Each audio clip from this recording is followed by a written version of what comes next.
আসসালামু আলাইকুম। সত্যেন সেন রচিত মুক্তিযুদ্ধের একটি গল্প পরিবাণুর কাহিনী। একেবারেই চিনতে পারিনি। চিনতে যে পারিনি সেটা আশ্চর্য কিছু নয়। চিনতে পারলেই বরঞ্চ আশ্চর্য হতাম। এক মুখ দাড়ি, উস্কো খুস্কো চুল, চোখে কেমন এক উদ্ভ্রান্ত দৃষ্টি। একটা ছেঁড়া লুঙ্গি আর ময়লা গেঞ্জি গায়ে দিয়ে কোনো মতো তার কঙ্কালসার দেহটাকে ঢেকে রেখেছিল। যে কেউ দেখলে পাগল বলেই মনে করবে। আমিও তাই মনে করেছিলাম। কৃষ্ণপক্ষের গাঢ় অন্ধকার রাত্রি। রাত বেশি হয়নি, কিন্তু এর মধ্যেই সরব অঞ্চলটা নিস্তব্ধ নিঝুম হয়ে গেছে। একটা আসন্ন মহাবিপদের আশঙ্কা যেন একটা গুরুভার পাথরের মতো সবার মনের ওপর চেপে বসে আছে। পাক সেনারা জেলা শহরটাকে দখল করে নিয়ে এবার গ্রামের দিকে এগিয়ে আসছে। খবর আসছে নদীর 10-15 মাইল দূরের গ্রামগুলোতে ওদের তাণ্ডব চলছে। সেসব বর্ণনা শুনলে শিউরে উঠতে হয়। নদী পার হয়ে এখানে এসে পৌঁছতে কতক্ষণ, তাই এপারের মানুষ তথস্থ হয়ে আছে ভয়ে। গ্রামের জোয়ান ছেলে পালা করে রাত জাগে, ঘুরে ঘুরে পাহারা দেয়। এই দুশ্মনরা যদি সত্য সত্যই এসে হানা দেয়, এই গ্রামরক্ষী বাহিনী তাদের প্রতিরোধ করতে পারবে না। তারা শুধু আগে থেকে বিপদ সংকেত দিয়ে গ্রামবাসীদের হুঁশিয়ার করে দেবে। তার প্রয়োজনও কম নয়। একটা বই পড়ছিলাম, পড়তে বসেছিলাম বটে, কিন্তু পড়ার দিকে মন ছিল না। যে বিপজ্জনক পরিস্থিতির মধ্যে আছি তাকে কেন্দ্র করে চিন্তাটা পরিক্রমণ করে চলেছিল। এমন সময়ে ভেজানো দরজাটা ঠেলে সে ঘরের মধ্যে এসে ঢুকলো। চমকে উঠেছিলাম, বুঝি বা একটু ভয়ও পেয়েছিলাম। ত্রস্তভাবে ঈষৎ কম্পিত কণ্ঠে জিজ্ঞেস করেছিলাম, কে? আমি স্যার। কে? আমি কে? গলাটা যেন চেনা চেনা মনে হচ্ছিল, কিন্তু অনেক চেষ্টা করেও চিনে উঠতে পারলাম না। সপ্রশ্ন দৃষ্টিতে তার মুখের দিকে তাকিয়ে রইলাম। সে আমার অবস্থাটা বুঝতে পারছিল, তাই নিজের পরিচয় দিয়ে বলল, আমি হারুন, স্যার আপনারই ছাত্র। সেই যে আপনাদের এখানে প্রাইমারি স্কুলে শিক্ষকতা করতাম। মনে নেই আপনার? আপনিই তো জুটিয়ে দিয়েছিলেন কাজটা। এবার মনে পড়ল, ভালো করে মনে পড়ল। ও, আমাদের এই হারুন আমাদের কলেজ থেকে আইএ পাশ করেছিল। গরিব ঘরের ছেলে, অনেক কষ্ট সৃষ্টে এ পর্যন্ত পড়েছিল। তারপর পড়াশোনায় খতম দিয়ে চাকরির সন্ধানে নামলো। কিন্তু এই দুর্দিনে চাকরি পাওয়া কি সহজ কথা? শেষ পর্যন্ত আমি তাকেই আমাদের প্রাইমারি স্কুলে শিক্ষকতার কাজে ঢুকিয়ে দিয়েছিলাম। কয়েকটা বছর এখানে কাজ করেছিল, শিক্ষক হিসেবে সুনাম অর্জন করেছিল। 5-6 বছর বাদে একদিন হঠাৎ কোনো কিছু না বলে কয়ে উধাও হয়ে গেল। তারপর আরও 3-4টি বছর কেটে গেল। আজ এতদিন বাদে কোত্থেকে এলো সেই হারুন? ও, তুমি হারুন, কিন্তু এ কি চেহারা হয়েছে তোমার? এতদিন ছিলে কোথায়? হারুন সংক্ষেপে তার গত কয়েক বছরের ইতিহাসটা বলল। এতদিন নিজের গ্রামের স্কুলে শিক্ষকতা করছিল, কিন্তু কমাস আগে স্বাধীন বাংলার সংগ্রাম যখন জোট বেঁধে উঠল, তখন জয় বাংলা বলে সেই আন্দোলনে ঝাঁপিয়ে পড়ল সে। কোথায় রইল তার স্কুল, কোথায় বা ঘর সংসার? তারপর থেকে গ্রামে গ্রামে, ঘরে ঘরে আর পথে পথে তার ভ্রাম্যমাণের জীবন কাটছে। বললাম, সে তো ভালো কথা, কিন্তু শরীরের এমন অবস্থা হয়েছে কেন? আন্দোলন তো আমরাও করেছি, কিন্তু তোমার মতো মনে হচ্ছে কতকাল যেন তুমি খেতে পাও না। সত্যি কথাই বলেছেন স্যার, নিয়ম মতো খাবার খুব কমই জোটে। মাসে দেরি হয়ে পশ্চিমা সৈন্যরা আমাদের এখানে এসে জেঁকে বসেছে। তারা গ্রামের পর গ্রাম হামলা করে চলেছে, আর তাদের সঙ্গে জুটেছে একদল ফেও মুসলিম লীগের গন্ডার দল। আমাদের ওখানকার মুক্তিবাহিনী আমিই গড়ে তুলেছিলাম। ওরা আমার সঙ্গে সঙ্গে সেই খবরটা ওদের কাছে পৌঁছে গেছে। তাই আমার জন্য এবং আরও কয়েকজনের জন্য সারা এলাকা জুড়ে পাতি পাতি করে খোঁজাখুঁজি চলেছে। সবাই সন্ত্রস্ত, কেউ ভয়ে জায়গা দিতে চায় না। কি মনে হয় জানেন? মনে হয় যেন নিজেদের দেহের মাংসগুলোকে খেয়ে খেয়ে কোনো রকমে বেঁচে আছি। তাই তো শরীরের এমন হাল হয়েছে। স্তব্ধ হয়ে গেলাম। একটু আগে বলেছিলাম আমরাও তো আন্দোলন করেছি। সে কথাটা মনে করে ভেতরে ভেতরে একটা লজ্জা বোধ করছিলাম। সেও আন্দোলন করছে আর আমরাও আন্দোলন করছি, কিন্তু এক যাত্রায় এমন পৃথক ফল কেন? সে করেছে সব কিছু ছেড়ে ছুড়ে দিয়ে, সমস্ত বিপদের ঝুঁকি মাথায় নিয়ে। আর আমার আন্দোলন শৌখিন আন্দোলন। আমি সংসার সব দিক রক্ষা করে অনুকূল বাতাসে পাল তুলে চলেছি। ইতিপূর্বে এই কথাটা আর কখনো এমন করে মনে হয়নি। হারুন, তুমি কিছু খেয়ে নাও আগে, তারপর তোমার সঙ্গে কথা হবে। সত্যি কথাই বলেছেন স্যার, আপাতত এক পেট বোঝাই করে খেয়ে নেওয়াটা আমার পক্ষে বিশেষ প্রয়োজন। কিন্তু তাই বলে সেই জন্যই আমি এত দূর থেকে আপনার কাছে আসিনি। আমার কাজের কথাটা শুনুন আগে। আমি বাধা দিয়ে বললাম, না না, আগে খেয়ে নাও, তোমার যা কিছু কথা আছে পরে শোনা যাবে। কথা বলার সময় তো আর ফুরিয়ে যাচ্ছে না। তাকে আর কোনো কথা বলার সুযোগ না দিয়ে আমি ভেতরের ঘরে চলে এলাম। এমন অসময়ের অতিথিকে আপ্যায়ন করতে হবে শুনে গৃহিণীর মুখখানা ঈষৎ গম্ভীর হয়ে উঠল। আমি মুখটাকে কাচুমাচু করে বললাম, আমার ভাগেরটা না হয় থাক থাক, তোমায় এত বেশি বিবেচনা না দেখালেও চলবে। তুমি যাও, আমি বাইরের ঘরে খাবার পাঠিয়ে দিচ্ছি। চলে এলাম। একটু বাদেই খাবার এলো। খাবার আসার সাথে সাথে হারুন ক্ষুধার্ত পশুর মতো তার উপর হুমড়ি খেয়ে পড়ল। চক্ষু লজ্জার অবসর নেই তার, সামনেই পানি ছিল, কিন্তু সে হাতটা ধুয়ে নেবার প্রয়োজনটুকু বোধ করল না। কোনো দিকে না তাকিয়ে গুকরাশি গিলে চলল। দেখে মনে হচ্ছিল এমন ভালো খাওয়া সে যেন আর কখনো খায়নি, অনেক দিন আগে থেকে খায়নি। খাওয়া দাওয়ার পর আলাপ হলো। হারুন বলছিল, স্যার, আমার বাড়ি এখান থেকে অন্তত 20 মাইল দূরে। নিজের এলাকা ছেড়ে এতটা পথ ভেঙে আপনার কাছে কেন এসেছি শুনুন তবে। এসেছি অস্ত্রের খোঁজে। আমরা মুক্তিবাহিনীর যোদ্ধারা আছি, কিন্তু অস্ত্রের মধ্যে আছে 3টি অচল আর সচল রাইফেল। এদিকে রাইফেল আছে তো কার্তুজ ফুরিয়ে গেছে। ওদের মেশিন গানের বিরুদ্ধে আমরা কি দিয়ে লড়াই করব? অস্ত্রের অভাবে আমাদের মুক্তিবাহিনী ভেঙে যেতে বসেছে। খালি হাতে তো আর লড়াই চলে না। তাদের মন ভেঙে যাচ্ছে। ফলে কেউ কেউ চলে গেছে বর্ডারের ওপারে, আর যারাও বা বাকি আছে তারাও এদিক ওদিক কেটে পড়েছে। সেই জন্যই বলছি, আপনার তো রাজনৈতিক নেতাদের সঙ্গে যোগাযোগ রয়েছে। আপনি যদি তাদের বলে কয়ে আমাদের জন্য কিছু অস্ত্র জোগাড় করে দিতে পারেন। হতাশ হয়ে উত্তর দিলাম, আমাকে একথা বলা বৃথা হারুন। আমাদেরও এই একই অবস্থা। আমাদের এখানেও মুক্তিবাহিনী গড়ে উঠেছিল। বেশ কিছুদিন ধরে প্যারেড চললো, কিছুটা রাইফেল ট্রেনিংও হলো, কিন্তু হলে হবে কি? মুক্তিযোদ্ধাদের হাতে আমরা অস্ত্র তুলে দিতে পারছি না। ওরা যখন আমাদের এখানে হামলা করতে আসবে তখন আমাদের মুক্তিবাহিনী কি দিয়ে তাদের প্রতিরোধ করবে? আজ শুধু আমাদের এখানেই তো নয়, সব জায়গাতেই এই একই সমস্যা। আমার কথা শুনে হারুন একেবারে চুপ মেরে গেল। অনেক আশা করে কত দূর থেকে এসেছিল, কিন্তু এখন মুখ কালো করে ফিরে যেতে হবে। কিন্তু কি করতে পারি আমি? এ ব্যাপারে আমিও যে ওদের মতোই অসহায়। হারুনও আমার অবস্থাটা বুঝল, তাই এই নিয়ে আর বেশি পীড়াপিড়ি করল না। প্রসঙ্গটা বদলাবার জন্য প্রশ্ন করলাম, তোমার স্ত্রীর কী খবর হারুন? তুমি তো ঘুরে ঘুরে বেড়াও, তার দিন কিভাবে চলছে? হারুনের স্ত্রী পরিবাণুকে জানতাম। তার বাপ মা তার পরিণামটা বৃথাই দেয়নি। পরীর মতো সুন্দরী মেয়ে, শুধুই রূপী নয়, গুণও আছে। কিন্তু দুজনের এই ছোট্ট সংসারটুকুতে শান্তি ছিল না। এটা ওটা নিয়ে দুজনের মধ্যে খিটিমিটি বেঁধে যেত। আর সেই খিটিমিটি যখন তখন তুমুল কলহের মধ্য দিয়েই বিস্ফোরণের মতোই ফেটে পড়ত।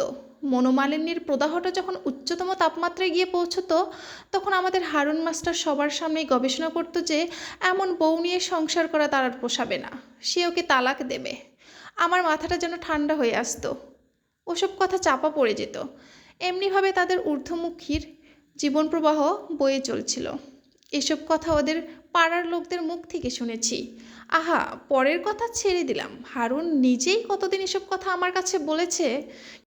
কিন্তু কোন সংসারে ঝগড়াঝাটি হয় না? এই সংসারের জোয়ালের তলায় বছরের পর বছর ঘেঁষাঘেঁষি আর ঠেলাঠেলি করে চলতে হলে স্বামী আর স্ত্রীর মধ্যে এমন ঠোকাঠুকি হবেই, না হয়ে পারে না। হারুনকে অনেক করে জেরা করে করে যে সমস্ত তথ্য পেয়েছি, তা থেকে মনে হয়েছে এই পরিবাণু মেয়েটির মধ্যে একটি বিশেষ বৈশিষ্ট্য রয়েছে। অন্যান্য স্বামী স্ত্রীর মধ্যে সাধারণত যেসব বিষয় নিয়ে বচসা বাঁধে, এদের বেলায় ঠিক তা নয়। পরিবাণু সাধারণ ঘরের মেয়ে হলেও কিছুটা লেখাপড়া করার সুযোগ পেয়েছিল। ওর মনে অনেক উচ্চাশা। সে চেয়েছিল রান্নাঘরের সংকীর্ণ গণ্ডির মধ্যে আবদ্ধ হয়ে না থেকে বাইরের মুক্ত পরিবেশে আপনার ব্যক্তিত্বকে ফুটিয়ে তুলতে।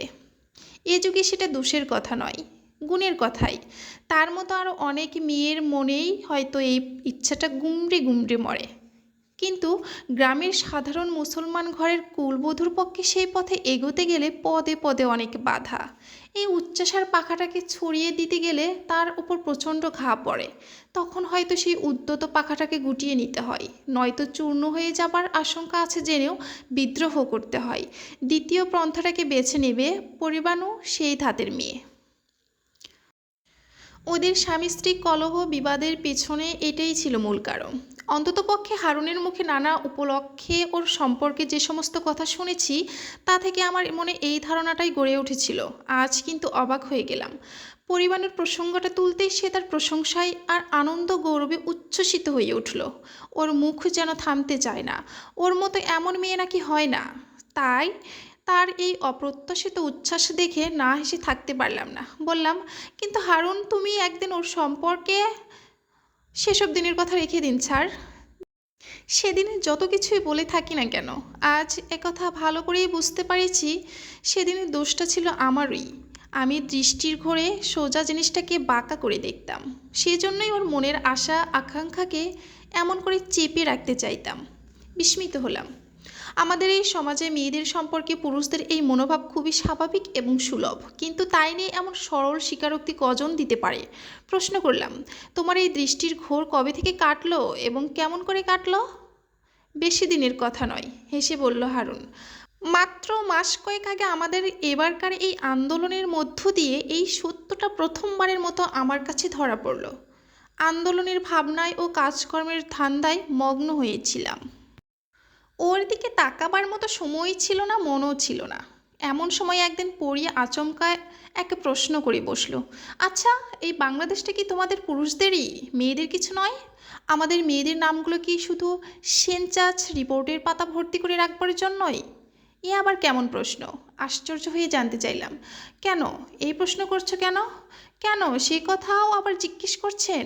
এতদিন ধরে স্বাধীন বাংলার আন্দোলন চলছে, আপনারা সভা করছেন, মিছিল করছেন, কিন্তু আমাদের মেয়েদের কোনো দিন কোনো কাজে ডাক দিয়েছেন? একটু সময় চুপ রইলাম। সেই সংগ্রামী আবহাওয়ায় ওর কথাটা শুনে বড়ই ভালো লাগলো। সত্য কথাই তো, মেয়েরা যদি আন্দোলনে আমাদের সাথে পথে বেরিয়ে আসে তাহলে আমাদের শক্তি কতটা বেড়ে যাবে। সাথে সাথেই পুরনো দিনের কথা মনে পড়ে গেল। এই পরিবাণুকেই একদিন উপদেশ দিয়ে একটু শাসনের সুরেই বলেছিলাম, মেয়েদের স্থান ঘরে, বাইরে নয়। তথাকথিত সভ্য মেয়ের মতো বাইরে গিয়ে মাতামাতি করবে, স্বেচ্ছাচার করবে, সেটা কোনো মতে আমি বরদাস্ত করতে পারবো না।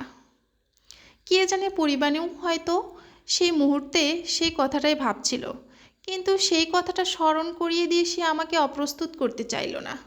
একটু ইতস্ত করে বললাম, কিন্তু আমাদের ঘরের মেয়েরা কি এতদিনের পর্দা ভেঙে আমাদের সঙ্গে পথে বেরিয়ে আসবে?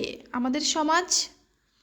আমার কথাটাকে শেষ করতে না দিয়ে সে বলে উঠল, আসবে না? কেন আসবে না? তাদের মন কি আসতে চায় না? তারা কি আপনাদের মতো এই দেশের মানুষ নয়? আপনারা জোর করে দরজা বন্ধ করে রাখেন, তাই তারা বাইরে আসতে পারে না। দরজাটা খুলে দিলে তারা অবশ্যই বাইরে আসবে। ডাকুন একবার। এই বলে একটু থেমে আমার মুখের দিকে তাকালো সে। তারপর আবার বলল, আচ্ছা, আর সকলের কথা পরে হবে, আগে আমার কথাই হোক। আমি যদি আপনার সঙ্গে কাজ করি আপনাদের কোনো আপত্তি হবে না তো? আমার এই নিয়ে সেই আগেরকার দিনের মতো আমাদের দুজনের মধ্যে যেন হাঙ্গামা বেঁধে না যায়। বলেই সে একটু মৃদু অর্থপূর্ণ হাসি হাসল। পরিবাণু নেমে এলো আজ কাজে। দিনের পর দিন নতুন নতুন মেয়েকে কাজের সাথী করে নিয়ে আসলো। তার দলবল ক্রমশই বেড়ে চলল। বাধা দেব দূরে থাক, আমি তাকে সাগ্রহে আমাদের মধ্যে টেনে নিয়ে এসেছিলাম। তারপর থেকে কখনো কাছে কখনো বা দূরে আমার মনে মন মিলিয়ে কাজ করে চলে আসছি। স্যার, আপনি শিক্ষক, আমি ছাত্র। আপনার কাছে এসব কথা বলা হয়তো সাজে না, কিন্তু একটা কথা না বলে আমি থাকতে পারছি না। এতদিন আগে আমাদের দুজনের বিয়ে হয়েছে, কিন্তু ভালোবাসার গভীর আস্বাদ এবারেই যেন প্রথম পেলাম। পরিবাণুর উজ্জ্বল হাসিভরা মুখের দিকে তাকিয়ে মনে হয়েছে এটা যেন তার মনের কথা। বেশ কিছুদিন আগে থেকে আমরা পরস্পর থেকে বিচ্ছিন্ন হয়ে আছি। বর্তমান অবস্থায় আমার পক্ষে গ্রামে যাওয়া সম্ভব নয়। সে কোথায় আছে, কেমন করে দিন চলছে তাও জানি না। তবে দেখা হয় না বটে, কিন্তু মাঝে মাঝে লোক মারফত চিঠিপত্রের চলাচল হয়। উৎকণ্ঠার সঙ্গে প্রশ্ন করলাম, এই দুঃসময়ে একা মেয়ে মানুষ কিভাবে তার দিন চলছে, কি লেখে সে? হারুন বলল, সুখে নেই, সে কথা ঠিক, কিন্তু মন বড় শক্ত, কোনো কিছুতে ভেঙে পড়ে না। কি লেখে? সব চিঠিতেই আমাকে উৎসাহ দিয়ে লেখে। একবার লিখেছিল নিয়ম মতো খেয়ে দিয়ে শরীরটাকে ভালো রাখবেন। একথা বলার মতো পরিস্থিতি এখন নয়, তারপরেও বলছি, শরীরটাকে যতটা সম্ভব সুস্থ রাখতে চেষ্টা করবেন। আর এক কথা, খুব সাবধান, ওদের হাতে কিছুতেই ধরা দেয়া চলবে না। আমার জন্য ভাববেন না, আমি মেয়ে মানুষ, আমার পক্ষে অনেক সুবিধা। আমি পানি হয়ে এক রাশি পানির সঙ্গে মিশে আছি। তোমাদের ওখানকার অবস্থা সম্পর্কে কি লিখেছ? সে আর বলবেন না, কিছুদিন আগে ওর শেষ চিঠিটা পেয়েছি। তাতে লিখেছে ওরা যেন আমাদের বুকের উপরে চেপিয়ে বসে আছে। কী যে অত্যাচার চালিয়ে যাচ্ছে তা বলে শেষ করা যাবে না। মাঝে মাঝে এসে হামলা করছে, বাজার বন্দর জ্বালিয়ে ছাড়খাড় করছে। কোনো জোয়ান ছেলেকে দেখতে পেলে সঙ্গে সঙ্গে গুলি চালায়। শুধু তাই না, মাঝে মাঝে এ বাড়ি ও বাড়ি ঢুকে বয়স্থা মেয়েদের টেনে নিয়ে যায় ওদের ঘাঁটিতে। এসব দেখে দেখে আমার আর সহ্য হয় না। কিছু একটা করবার জন্য পাগল হয়ে উঠি, কিন্তু কি করব, মনের আগুন মনেই চেপে রাখি। আল্লাহর কাছে আমার এই একমাত্র আরজ, মরবার আগে ওদের অন্তত একটা কেউ যেন নিজের হাতে মেরে যেতে পারি। এ পর্যন্ত বলে হারুন একটু থামলো, তারপর আবার বলল, এইটাই ওদের শেষ চিঠি। কিন্তু সারা চিঠিটার মধ্যে নিজের সম্পর্কে আর কোনো কথা নেই। কোথায় আছে, কেমন আছে, সে সম্পর্কে কিছুই লেখেনি। যে লোকটি চিঠি নিয়ে এসেছিল সেও সঠিক কোনো কিছু বলতে পারছিল না। আশ্চর্য মেয়ে, মনে মনে সে কথাই ভাবছিলাম। বললাম, হারুন, তুমি ওকে নিয়ে চলে এসো আমাদের এদিকে। ওখানে থাকলে তোমরা দুজনেই মারা পড়বে, তার উপর তোমার যা চেহারা হয়েছে। তা না হয় ছাড়, হারুন সঙ্গে সঙ্গে জবাব দিল। সবাইকে এমন বিপদের মুখে ফেলে আমি কেমন করে এখানে চলে আসব? আর ওর কথা যদি বলেন তবে বলি, ও বড় শক্ত মেয়ে, ওকে কিছুতেই সেখান থেকে সরিয়ে আনা যাবে না। আমি নিজেও ওকে বলে দেখেছি, কিন্তু আমার এসব কথা মোটেই কানে পাততে চায় না। ভীষণ শক্ত মেয়ে আর ভীষণ জেদি মেয়ে। এই কদিনের মধ্যে আমি ওকে ভালো করেই চিনে নিয়েছি।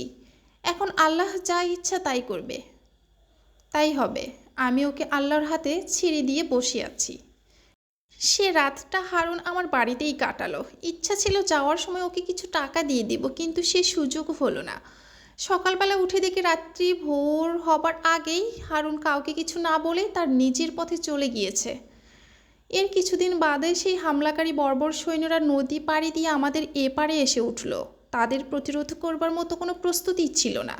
আমাদের মুক্তিবাহিনীর লোকেরা ছত্রভঙ্গ হয়ে প্রাণ বাঁচাবার জন্যে যেদিক পারে ছুটল। আমিও সপরিবারে গ্রাম ছেড়ে এলাম।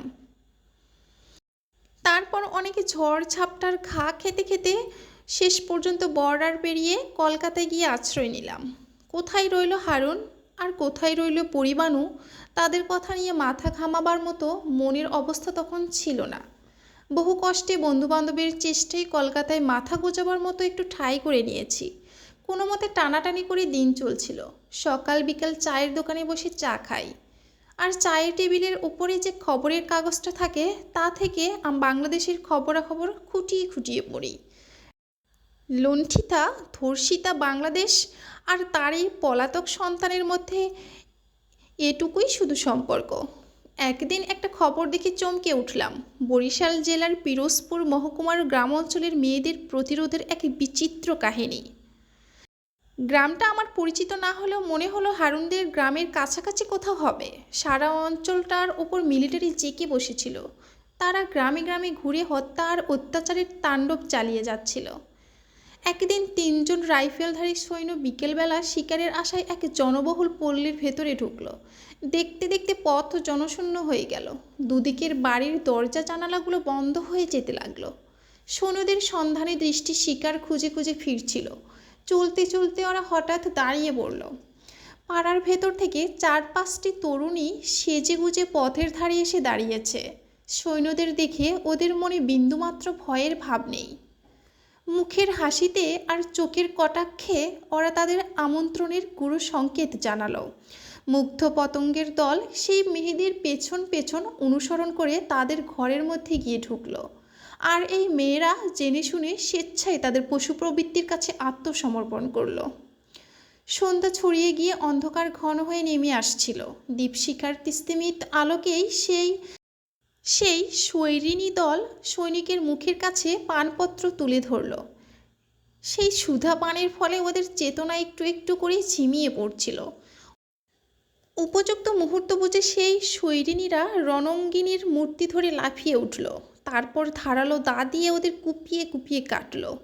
যারা শত শত নিরীহ লোকের রক্তে তাদের হাত লাল করেছে, সেই ঘাতকদের দল তীব্র যন্ত্রণায় চিৎকার করে উঠল, কিন্তু তাদের রক্ষা করবার জন্য কেউ এগিয়ে এলো না। এইভাবে 3 জন সশস্ত্র সৈন্য এই মেয়েদের হাতে মারা পড়ল। সংবাদপত্রে প্রকাশিত এই প্রতিরোধ কাহিনীটি আমার মনকে প্রশ্নে প্রশ্নে উদ্বাস্ত করে তুলেছিল।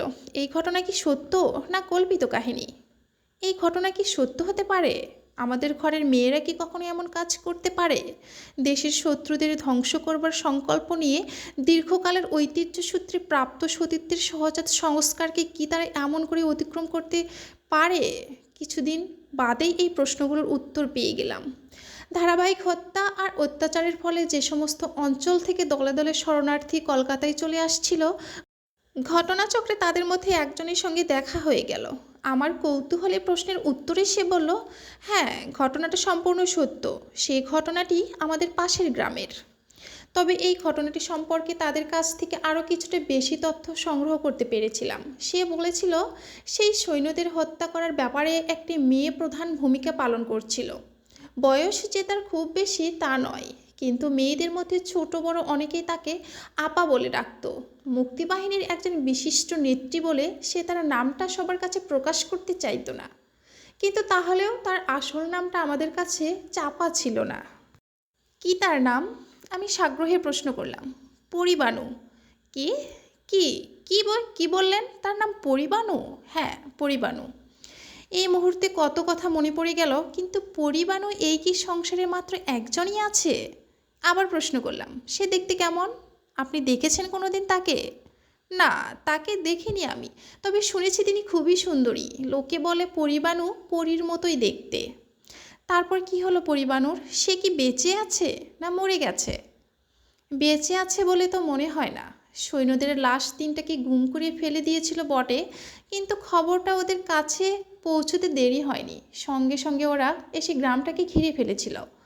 জ্বালিয়ে পুড়িয়ে ছারখার করে দিল গ্রামটাকে। যাকে পেয়েছে তাকেই মেরেছে। এর মধ্যে কে কে বাঁচলো আর কে মরলো তার হিসাব কে দেবে? আমরা তারপরেই দেশ ছেড়ে চলে এসেছি। পরিবাণুর মুখের ছবিটা আমার চোখের সামনে ভেসে উঠল। আর একটিখানি মুখ, এই মুখ হারুনের। আমার এই সংবাদদাতাকে উদ্দেশ্য করে প্রশ্ন করলাম, তোমাদের ওই অঞ্চলের হারুন মাস্টারকে চেনো তুমি? মুক্তিবাহিনীর হারুন মাস্টার? সে উত্তর দিল, আমাদের এই অঞ্চলের হারুন মাস্টারকে চেনে না এমন লোক নেই। চিনি বই কি, তাকে চেনে না ওই অঞ্চলে এমন লোক আছে বলে তো মনে হয় না। তার খবর কি? ভালো আছে তো সে? ভালো আছে কি না জিজ্ঞেস করছেন? আজকালকার দিনে ভালো থাকাটা বড় কঠিন, বিশেষ করে হারুন মাস্টারের মতো লোকদের পক্ষে। খবরটা সঠিক কি না বলা কঠিন, তবে একটা কথা শোনা যাচ্ছে, সে নাকি রাজাকারদের হাতে মারা পড়েছে। এরপর তার কাছে আর প্রশ্ন করিনি। রাত্রিবেলা আমার স্ত্রী হালিমার কাছে পরিবাণুর কাহিনীটা খুলে বললাম। হালিমা নিঃশব্দে আমার কথা শুনল।